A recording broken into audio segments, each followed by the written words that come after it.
Immortal Dodsworth. Today's feature is not in the same category as Dodsworth, however.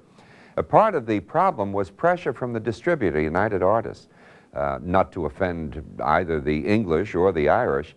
The result was a somewhat diluted political story of the star-crossed lovers. Leading lady Merle Oberon, who achieved stardom in England in the private lives of Henry VIII, had a unique, exotic beauty that seemed ideal for the screen, and her off-screen romantic escapades were an even match for the fictional story.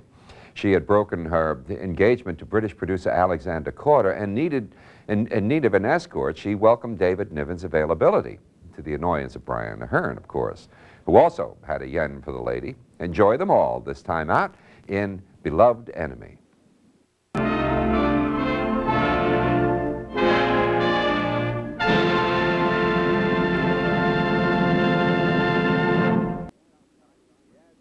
The ad shouted, "I betrayed the man I love," with Merle Oberon in a posture of extreme anxiety.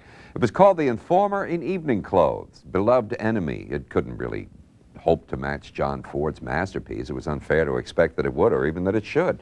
The real controversy in this movie was the ending. With rebel leader Donald Crisp convinced that Brian Aherne is a traitor, he orders his bodyguard to kill him. Well, the bodyguard, of course, is so remorseful that he commits suicide. An alternate ending had Brian Aherne recovering from the shooting, no suicide. The producers were really aware that certain religious groups frowned on suicide, and they might have picketed the film. I wonder if they'd have done that with Romeo and Juliet, too. Well, anyway, Beloved Enemy opened at the Rivoli Theater in New York with the tragic ending. 2.5 weeks into the run, the happy ending was substituted. In fact, theaters had the option of showing either the happy ending or the sad ending.